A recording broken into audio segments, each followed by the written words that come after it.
Norlane, Geelong, Victoria. Monday, the 26th of September 2016. 7 o'clock in the morning, early Australian spring. Through the high windows of Plant 5, the Geelong light comes in pale and grey. The transfer line that has been running inline-six engine blocks for 56 years is running its final shift. The cast-iron Barra block on the hoist.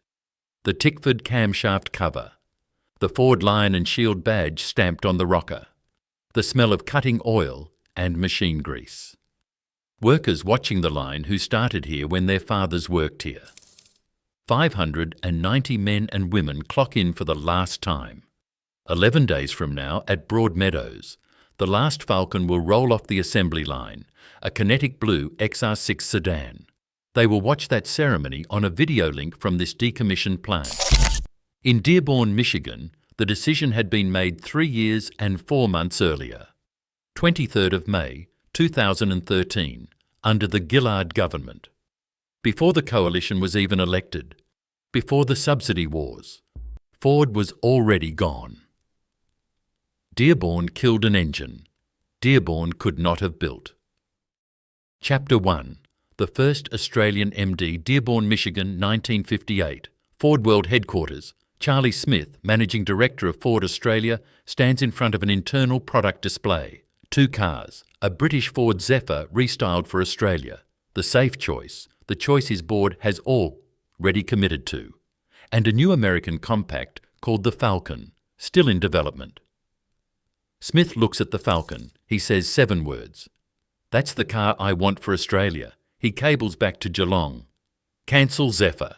Brian Inglis is in the party with him in Dearborn. Inglis is 34 years old. Born in Adelaide in 1924. The son of Scott Inglis, a Ford Australia original employee, the company's first sales director. Brian had grown up around the Geelong plant. When he was 17 years old, in 1941, his first job at Ford was as a casual pay clerk. He walked unescorted across Melbourne Road, carrying trays of pay envelopes containing thousands of pounds in cash to hand out to the men on the shop floor at the end of every week. A few months later, he shipped out to England. He flew Spitfires in the European theatre. On the 6th of June, 1944, he was over the Normandy beaches, providing cover for invading troops on D-Day. He was awarded, along with 4 other Australian pilots, France's Legion of Honour for his role in liberating France. In 1949, he rejoined Ford, first with Ford of Canada. He returned to Australia in 1951. By the time he stood next to Charlie Smith in Dearborn in 1958, Inglis was on the rise. The Falcon was the decision Inglis had to make happen. On the 28th of June 1960, the first Australian Falcon rolled off the Broadmeadows assembly line, XK series, 144 cubic inches, the Pursuit 6, 90 horsepower. The Geelong engine plant, already 35 years old, had tooled up to build it. Then the wheels started coming off. The Australian roads broke the XK Falcons. The ball joints failed. Holden's marketing machine made the most of it. Inglis flew back to Dearborn. He sat in Henry Ford II's office to explain what was happening. Henry Ford II heard him out and said, verbatim, "I'll give you a test track. Don't ever come back to me again with a durability problem." In 1964, Ford Australia bought land at Lara, west of Geelong, under the Yangs, the Lara Proving Ground. From that point on, every Australian Falcon would be Australian tested before it ever reached a customer. The Australian operation was now structurally independent of Dearborn. By 1970, Brian Inglis became the first Australian-born managing director of Ford Australia. He was knighted in 1977 for services to industry. In 1988, he was made a Companion of the Order of Australia. Sir Brian Inglis died on the 24th of September 2014. He was 90 years old. The Geelong engine plant, the plant whose foundations he had built, the plant whose existence he had argued for to Dearborn, closed 2 years and 2 days later. He missed the death of his engine by 732 days. Chapter 2. The factory that built sea mines, Norlane, Geelong, on the western shore of Corio Bay. The 1st of July, 1925. Ford Australia opens its Geelong plant, the first major overseas car company headquarters in the country. The first large Victorian factory designed for assembly line mass production. Albert Kahn-style industrial geometry. 2 steel-framed factory buildings in stripped classical facades on Melbourne Road. 6 Canary Island palms planted out the front. The same palms are still there today. The first year, no cars are actually built. Ford ships 1,100 complete knockdown kits from Canada. The disused Geelong wool store on Broughamn and Caringhap Streets serves as an improvised assembly line. Within 18 months, Ford Australia has assembly plants in Brisbane, Sydney, Hobart, Adelaide, Fremantle and Geelong, every state. 1934, a young engineer at the plant named Louis Band, also called Lou Band, designed the world's first coupe utility, the Ute. He builds it because Australian farmers can't get credit from banks to buy passenger cars, but they can get credit for working vehicles. Band's design fulfills a saying he learned from a farmer's letter: a vehicle to take the wife to church on Sunday and the pigs to market on Monday. The Australian Ute is invented at Ford Geelong. Then the war came. In 1939, Ford and the Commonwealth Supply and Development Department met. They agreed. Ford Geelong would build an annex on adjacent land. Munitions production, mine bodies, sensory image, steel hemispheres. 1,016 millimetres in diameter, 2 of them. Welded to a 203 millimetre cylindrical steel belt. A sea mine, 12,561 of them. Built at Ford Geelong between 1941 and 1944. Each one filled with 227 kilograms of TNT at the Maribyrnong Munitions Works and stored at the Royal Australian Navy Mine Depot on Swan Island. Most of the welding on the mine hemispheres was done by women. The Australian War Memorial holds the photographs. Reference numbers 138,959, 138,775. The series goes on. The Herald newspaper sent a photographer. The women's names didn't make the captions. The mines they welded did. Over 65,000 auxiliary fuel tanks for aircraft, built at Ford Geelong during the war, strapped to the bellies of Buforts and Boomerangs and any aircraft that needed extra range over the Pacific. Nearly 100 different body types of military vehicle came off the Geelong floor. Trucks, staff cars, ambulances, gun tractors, forward control, long wheelbase. The plant was an arsenal. The universal carrier, the Bren gun carrier, was the most produced armoured fighting vehicle in history. 113,000 built across Britain, Canada, Australia and New Zealand. Every one of them powered by the Ford Flathead VUP-8. When the war ended in 1945, the foundries did not go cold. The toolrooms did not close. The skilled workforce did not vanish. In 1952, Ford Geelong started making V8 engines. By 1953, the plant was the biggest employer in Geelong with 5,000 workers. By 1954, 54% of those workers were immigrants. Italians. Dutch, the largest Dutch community of any Ford plant in Australia. Greeks, Maltese, Yugoslavs. The Norlane Housing Commission estate went up next door from 1948 onwards to house them. The same workforce, the same toolroom, the same machine shops that had welded sea mines for the Pacific were now machining engine blocks for Australian cars. And in 1960, the Geelong engine plant tooled up to make the Falcon's all-new lightweight 6. The plant that had armed Australia would now move Australia. Today, both factory buildings are on the Victorian Heritage Register. The stripped classical facades, the Canary Island palms, the annex. The Norlane plant is the most heavily heritage-protected major industrial site in Victoria. Chapter 3. 6 generations, 1 bore centre. The Geelong Engine Plant Transfer Line, 1960 to 2016, 56 years. 6 generations of inline-six engines came off this floor over 56 years. They were not the same engine, but they were built on the same bore centres, same 103.6 millimetres between cylinder centre lines. From the 1960 Pursuit 6 to the 2016 Barra Sprint. 1 architectural decision, 6 generations of refinement. This is the longest-running car engine architecture in Australian history. Generation 1. The Pursuit 6, 1960 to 64, 144 cubic inches, 2.365 litres, 90 horsepower. The Thrift Power 6, adapted for Australia. The engine that the Geelong plant first tooled for Generation 2, the Super Pursuit and the Big 6, 1964 to 76. February 1964, the XM Falcon launches with the 200 cubic inch Super Pursuit 6, 3.3 litres, 121 horsepower. By 1976, the 250, 4.1 litres, joined it. Australian fathers would now drive their kids to school in a Falcon with the same engine architecture for the next 40 years. Generation 3. The Crossflow Head, 1976 to 88. The XC Falcon arrives in 1976 and the cylinder head changes.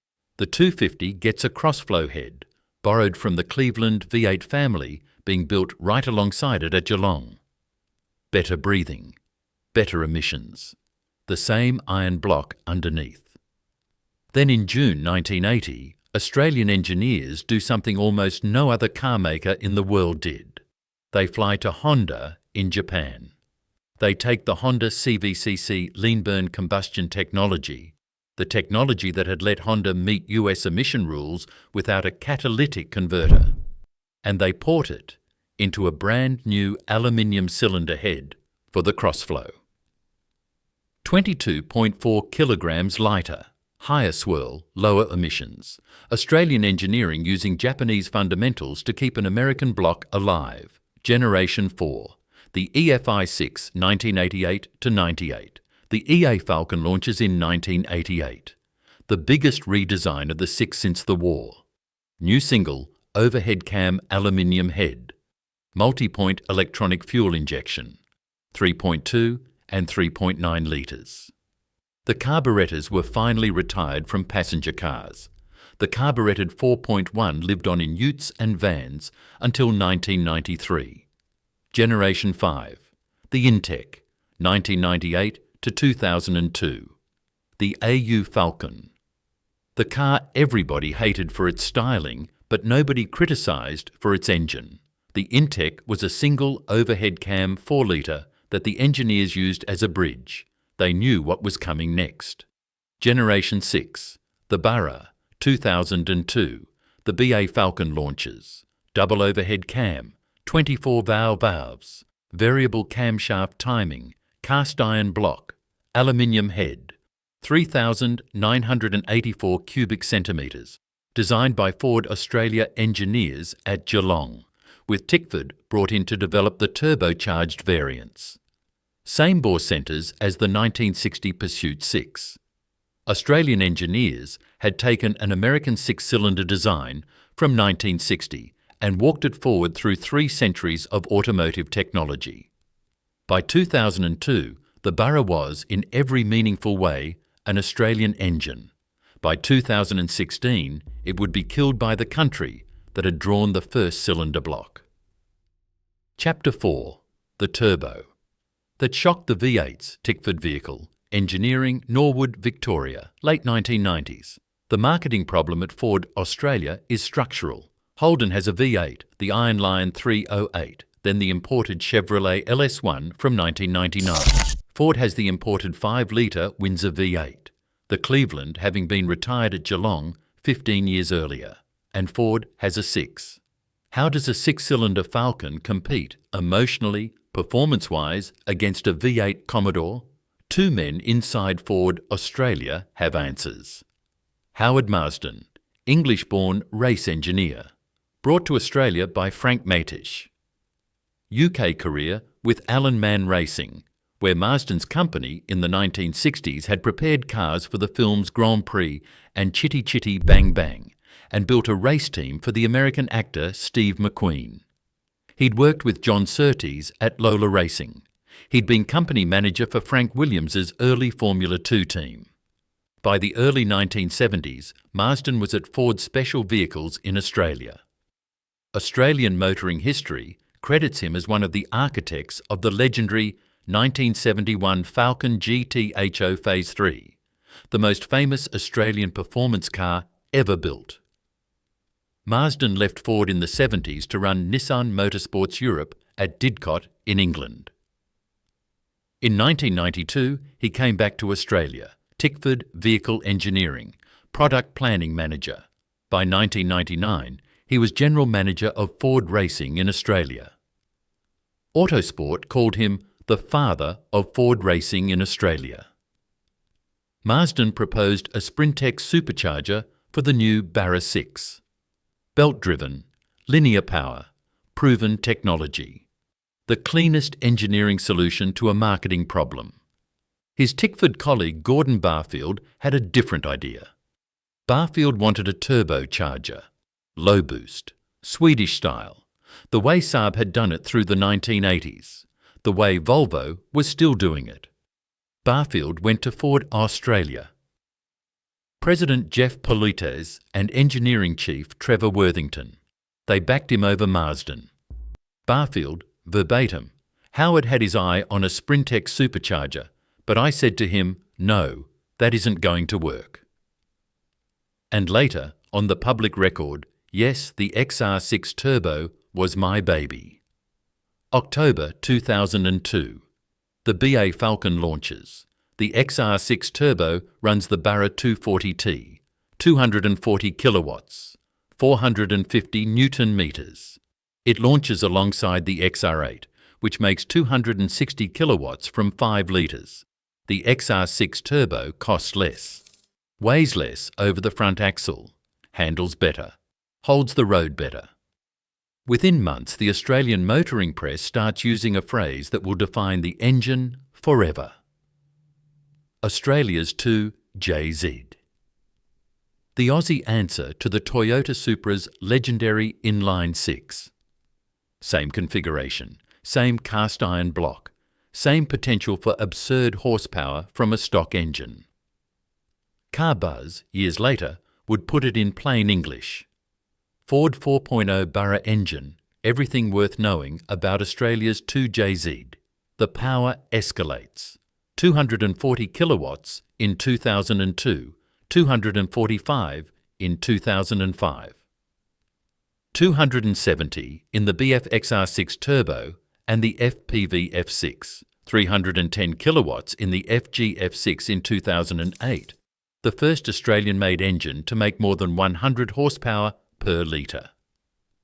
And then in early 2016, months before the plant would close, Ford Australia launches the FGX XR6 Sprint. Barra 325T. 325 kilowatts. 576 Newton meters. Overboost to 370 kilowatts and 650 Newton meters. The most powerful six-cylinder ever built in Australia. 500 for Australia, 50 for New Zealand. Howard Marsden didn't see it. Marsden died on the 19th of August 2003, age 60. Cancer. 10 months after the BA Falcon launched with the Barra Turbo, he'd lost the argument over. Jeff Polites, the man who'd backed Barfield over Marsden, said of him on the day, Howard was a deeply private man, which was evident in the fact that very few people knew of his battle over the past 7 months. The 2003 V8 Supercars Championship, featuring Marcos Ambrose and Stone Brothers Racing, was dedicated to Marsden's memory. The engine he never got to develop went on to become Australia's 2JZ. By 2016, the Barra had outrun every V8 Commodore ever built outside of HSV on paper. On the dyno, on the street, the engineering argument was over. The corporate argument was already lost. Hit subscribe before we go further. The next chapter is the one most Falcon documentaries refuse to make. Chapter 5. The chapter where Bathurst and 2,000 horsepower get honest. Mount Panorama, Bathurst, New South Wales. 12 October 2014. Chas Mostert wins Bathurst for Ford. FG Falcon, 5 litre race 5.8, the last outright Falcon win in the history of the race. Walk into any Ford pub in Australia today and ask which engine won Bathurst for the Falcon. The answer you will get is the Barra. The XR6 Turbo. The inline-six. The answer you will get is wrong. Read that again. 0 Bathurst 1000 were Barra powered. Not one. Mayatan. Every Ford win at the mountain, every single one, came via a V8. Harry Firth and Fred Gibson, 1967, XR Falcon GT, 289 cubic inch, Windsor Fire 8. Alan Moffat, 1970, XW Falcon GTHO Phase 2, Cleveland Thavai 8. Moffat again in 71, GTHO Phase 3. The engine Howard Marsden's name was on. Moffat 73, XAGT. Dick Johnson, 1981, X-de Falcon, Cleveland FUF 8. Johnson again in 89, in a Sierra Turbo, not a Falcon.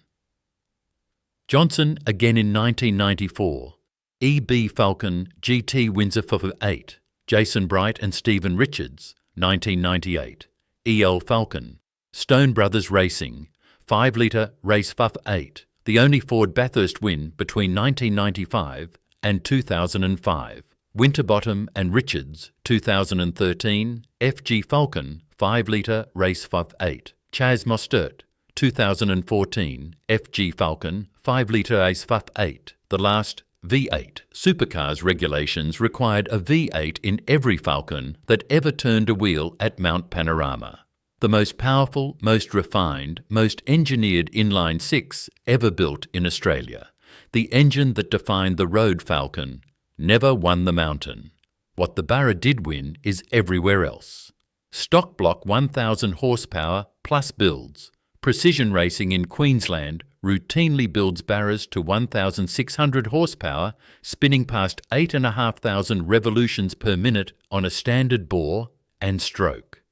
Adelaide, 500. Drag racing dominance. Adam LZ, the American YouTube sensation with millions of subscribers, Barra swapped a fire-damaged Shelby GT 350 Mustang and ran it to 1,200 horsepower at the wheels. American tuners now order Barra engines from Australian wreckers. Containers of Barras leave Sydney and Melbourne ports for the United States. Australian engineering goes export 15 years after Ford Australia stopped building it. And the Barra's biggest single claim to fame, 2,000 horsepower at the wheels on a factory iron block. 3rd of January 2020. Summernats 33 in Canberra. The FORTEK Horsepower Heroes Dynos Competition. Maria Passos. BA Falcon XR6 Turbo. Registration RIPSS. Built and supported by Dynamite Performance, also known as DMP Racing. Methanol fuel, 110mm precision turbocharger. First run on the mainline Pro Hub dyno, 2,048 horsepower at the rear wheels. Read that again. Winning pass, 2,202 horsepower at the rear wheels at 57 pounds of boost. Maria Passos, verbatim.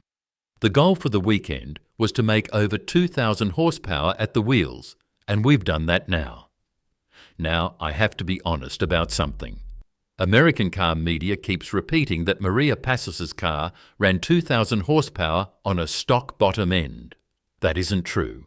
The engine in RIPSS has a Dynamite Performance billet crankshaft and upgraded internals. It's a D-stroke 3.7 litre.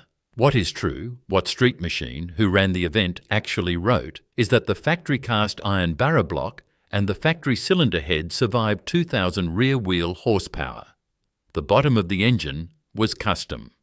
But the block and the head, the parts Geelong machined, held 2,000 horsepower at the wheels on methanol at 57 pounds of boost. That's the Barra's real engineering claim. Not the legend. Better than the legend. The Barra's record is real enough without the mountain. 2,000 horsepower on a factory iron block. 0 Bathurst winds. Both are true. Australian motoring memory needs to keep them both. Chapter 6. 70,000 versus 1 million. Lima, Ohio. Ford Engine Plant, 2007. 1 million V6 engines a year coming off the line. Across the Pacific. Norlane, Geelong. 70,000 inline-six engines a year. 2 plants doing different work. The accountants in Dearborn don't see it that way. In July 2007, Ford Australia chief Tom Gorman announces that the Geelong engine plant's 6-cylinder production will end by 2010. 600 jobs to be axed. V6s will be imported from Lima. Gorman's words on the public record that month. The Ohio plant produces 1 million engines a year, compared to Geelong's 70,000 inline 6-cylinder motors annually. The death sentence didn't actually happen in 2010. The plan was reversed and extended, partly because the Barra was selling, partly because the union fought, partly because Ford Australia kept arguing back to Dearborn. But it was already on paper. In 2007, the corporate decision had been made. The Geelong plant was already a stay of execution.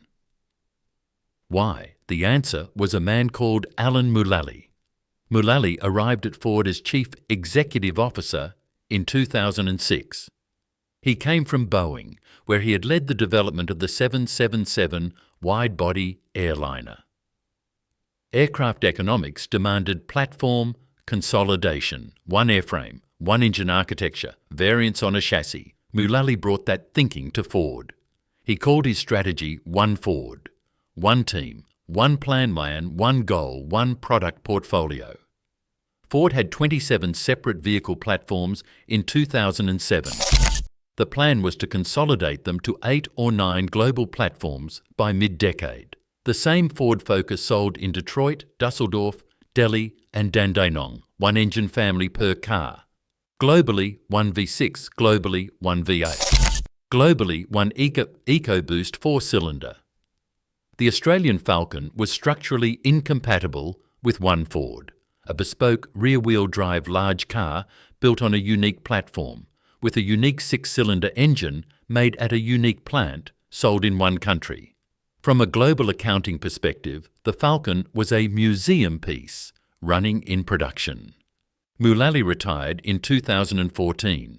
His successor, Mark Fields, continued the strategy. By the time Fields was in charge of announcing the Geelong closure, the strategic logic had been on paper for 7 years. Fields didn't make the decision. Mullally's strategy did. Australia got the global product instead. The Ford Mustang. With an optional EcoBoost 4-cylinder, the Mustang replaced the Falcon performance niche after 2016. Australia got Detroit's car, not a next-generation Australian engine. This is the same playbook GM Detroit ran on Holden's Iron Lion V8 in 1999. Same playbook GM Detroit ran on Holden Elizabeth in 2017. Same playbook Brunswick Corporation ran on Mack trucks in 2009. Same playbook Stanley Works ran on Sidtrome in 1991. Same playbook GM ran on Bedford trucks in 1990. Foreign capital decides the global strategy. The Australian operation becomes a distribution channel. The brand survives. The factory does. Geelong's 70,000 engines a year were never going to survive Lima's 1 million. The argument was over before it began. Dearborn just took 6 years to announce the verdict. Chapter 7. 23rd of May 2013, Ford Australia Headquarters, Campbellfield, Victoria. Thursday, 23rd of May 2013, mid-morning press conference. Bob Graziano walks into the room. He is the Ford Australia president, American-born. He joined Ford in 1982 as a sales analyst in Omaha, Nebraska. He has had 31 years inside the company. He has been in Australia since November 2010. He is 53 years old. The Australian dollar that morning is trading at 97 United States cents, near parity. The currency had been above $1 through much of 2011 and 2012, and was still at historic strength on the morning of the announcement. Graziano announces that Ford Australia will close its Geelong engine plant and Broadmeadows assembly plant in October 2016. The Falcon name will be retired. The Falcon Ute, the territory, all of it. Approximately 1,200 jobs to go. Graziano's verbatim words: "Our costs are double that of Europe and nearly 4 times Ford in Asia. The business case simply did not stack up, leading us to the conclusion that manufacturing is not viable for Ford in Australia in the long term." And the line that mattered most: "The Falcon name is inextricably linked to Australia and being produced here. We will retire that name when we retire that vehicle." Read the date again, 23rd of May 2013. Julia Gillard is the Prime Minister. Labor. The coalition is in opposition. The federal election will be held on the 7th of September 2013. 107 days after Graziano's announcement. Now I have to be honest about something. There is a common Australian story that Ford was killed by the coalition's subsidy withdrawal, that Tony Abbott's no more handouts stance ended the Australian car industry, that Joe Hockey's Age of Entitlement speech killed Ford. None of that is true, not for Ford. The chronology, on the public record, April 2012. Joe Hockey, then Shadow Treasurer, gives a speech in London called "The End of the Age of Entitlement." The coalition is in opposition. May 2013, Ford Australia announces closure. Julia Gillard is Prime Minister. The coalition is not in power. September 2013. The coalition wins the federal election. December 2013. Holden announces closure. February 2014. Toyota announces closure. Holden died in the subsidy wars under the coalition. Toyota died right after. Ford did not. Ford was already gone before the subsidy wars began. Dearborn had already decided. And here is the paradox: the dollar made worse. The Australian dollar, on the day Graziano announced, was sitting at 97 US cents. Within 24 months, it would fall to 79 cents. Within 36 months, it would be in the low 70s.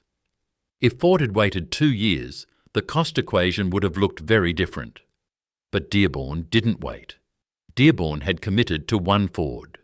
The strong dollar was a convenient justification, not the cause. The decision came from Michigan, not Canberra. From a global strategy spreadsheet, not from an Australian Treasurer's speech. The verbatim loop. Dearborn killed an engine.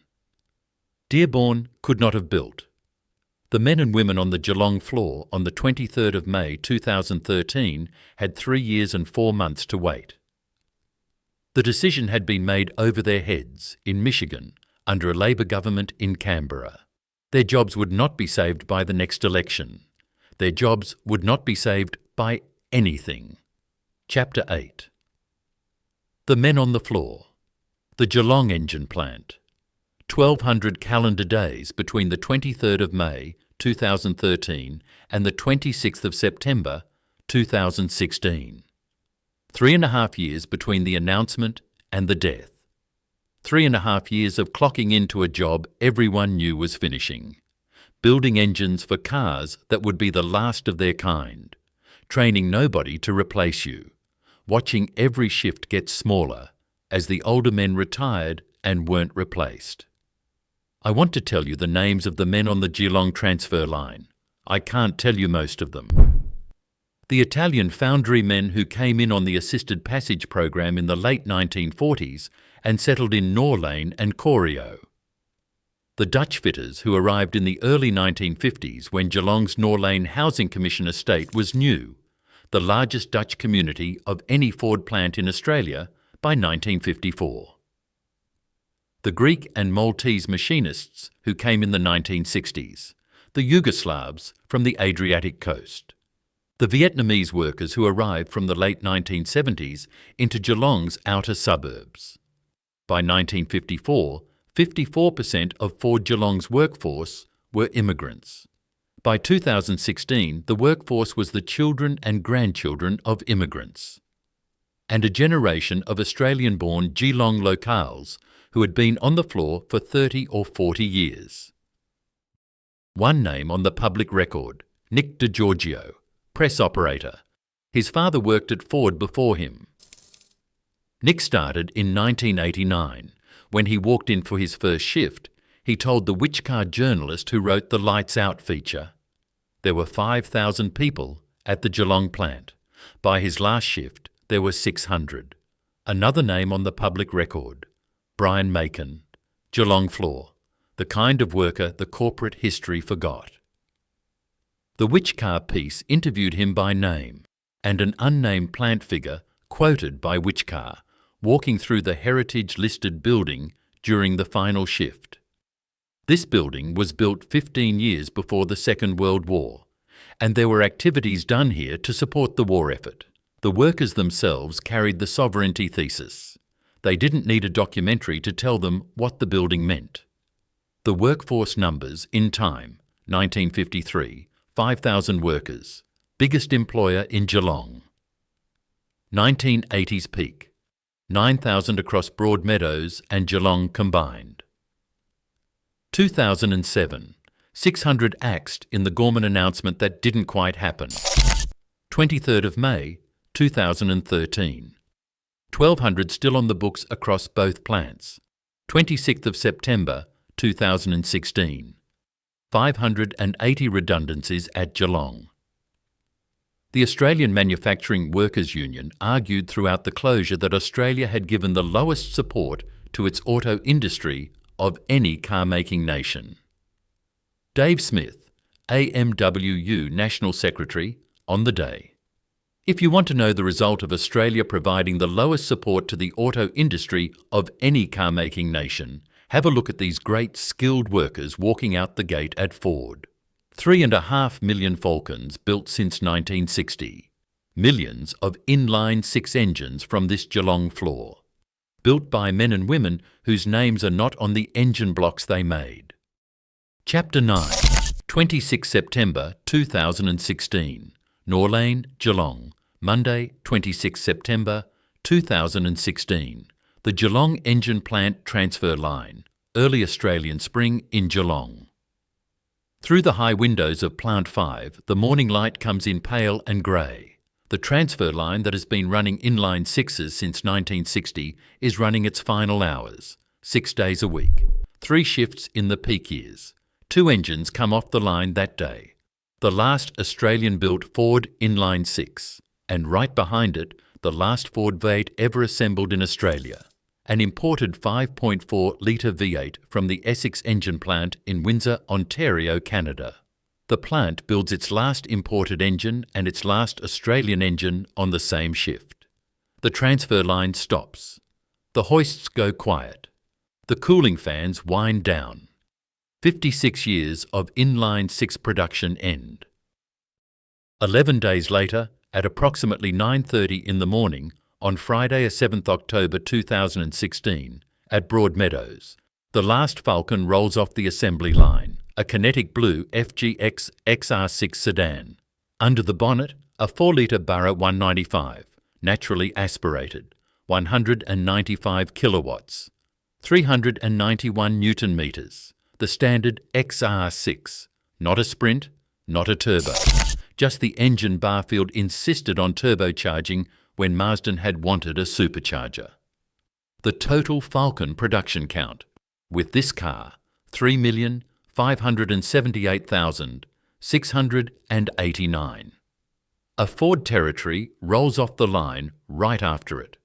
The Geelong workers watched the Broadmeadows ceremony via video link from their decommissioned plant. 2 factories, 2 final days, 11 days apart. Now, let's be honest about what is not on the record. There is no famous final shift photograph from Geelong on the 26th of September 2016. Which Car's Lights Out feature carried some images of DiGiorgio and Markin and the plant interior. But there is no equivalent of the Broadmeadows final Falcon photograph.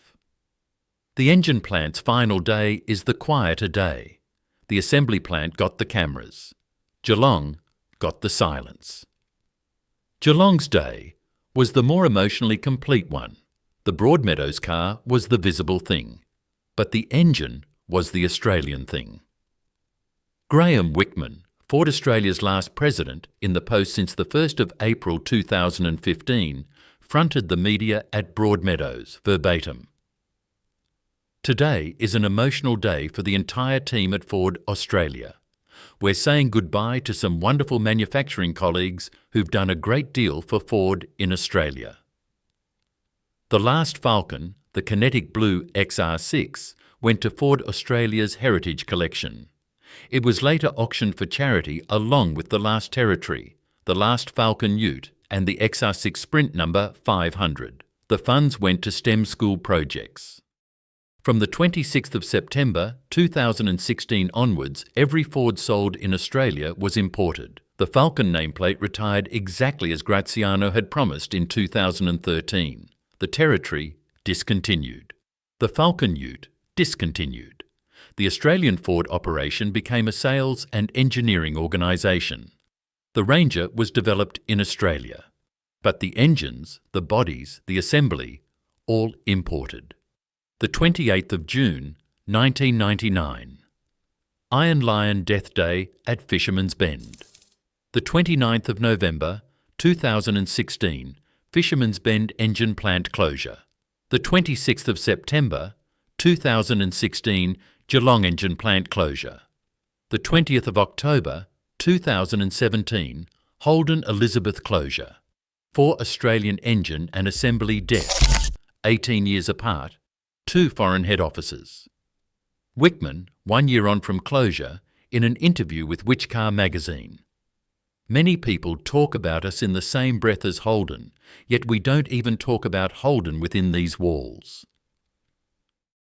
The Australian car industry didn't see itself as a single thing dying. Each company watched its own death and the other company's death and never quite connected them. The Barra didn't die standing up. It died building one more engine, and the last one was an imported V8 from Ontario. The metaphor wrote itself. Chapter 10.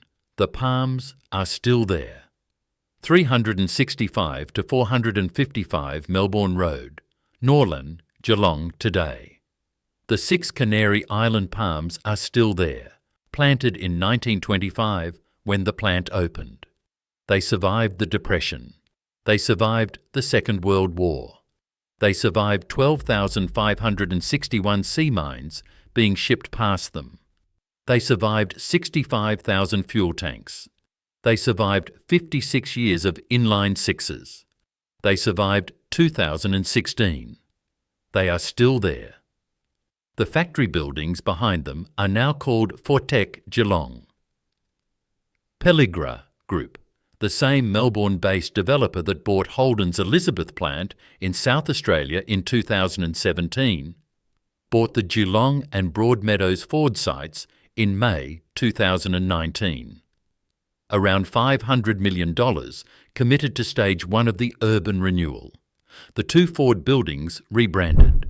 Geelong became FORTEK Geelong. Broadmeadows became Assembly Broadmeadows. The stripped classical facades are still on the Victorian Heritage Register. Pelligra's heritage architects, Lovell Chen, have documented the conservation works.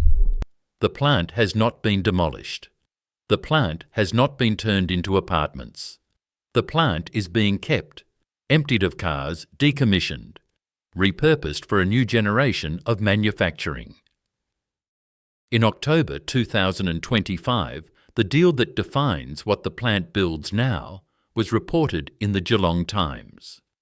QPilot Global, a hardware and embedded software company that designs civilian drone autopilot systems, leased an additional 4,000 square metres at FORTEK, Geelong, doubling its footprint to 8,000 square metres.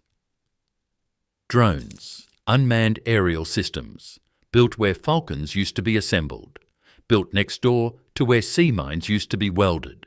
The plant has gone through 3 generations of Australian sovereignty manufacturing. Aircraft fuel tanks in 1943, Falcon inline-sixes through to 2016. Drone autopilots now. The Ford Discovery Centre in central Geelong, the company's heritage museum, opened by Premier Jeff Kennett in April 1999, drawing 20,000 visitors a year, closed for the last time on the 29th of July 2012. Read that again. Ford's own corporate museum closed 4 years before the factory itself did. The collection went into storage at various sites around Geelong. In October 2018, the Geelong Museum of Motoring and Industry opened in Hamlin Heights at 23 Weymouth Street. The final 2016 Falcons are there. So is the first Australian Model T. So is Lou Bant's 1934 Ute prototype. The Iron Lion engines from Fisherman's Bend are scattered across Australian garages. The Barras are too. Iron Lion 308s restored into HQ Monaros. Barra inline-sixes lifted into Mustangs in Florida. Adam LZ's GT350 running 1,200 horsepower. Barras dropped into Patrol 4-wheel drives and Land Cruiser 80s for outback torque. Barras finding their way under the bonnets of BMW drift cars in Sweden. The engine that Dearborn said wasn't worth a global product line is now an Australian export, 15 years after Ford Australia stopped building it. Containers of Barra engines leave Sydney and Melbourne ports for the United States. The American tuning scene calls it Australia's 2JZ, in the same breath as the Toyota Supra's legendary inline-six. 8 dates, 91 years, 1925, the Ford Geelong plant opens. 1941, the first sea mine ships out. 1960, the first Falcon Pursuit 6. 1976, the Crossflow Head. 2002, the Barra debuts. 23rd of May, 2013, the Dearborn announcement. 24th of September, 2014, Sir Brian Inglis dies. 26th of September 2016, the last Australian inline-six. Brian Inglis, the 17-year-old pay clerk who walked Ford's payroll across Melbourne Road in 1941 before flying Spitfires over the Normandy beaches on D-Day, died 732 days before the engine. He made happen stopped running. He saw 1960. He saw the Crossflow. He saw the Barra. He didn't see the end. Dearborn killed an engine. Dearborn could not have built. The country didn't keep what it built.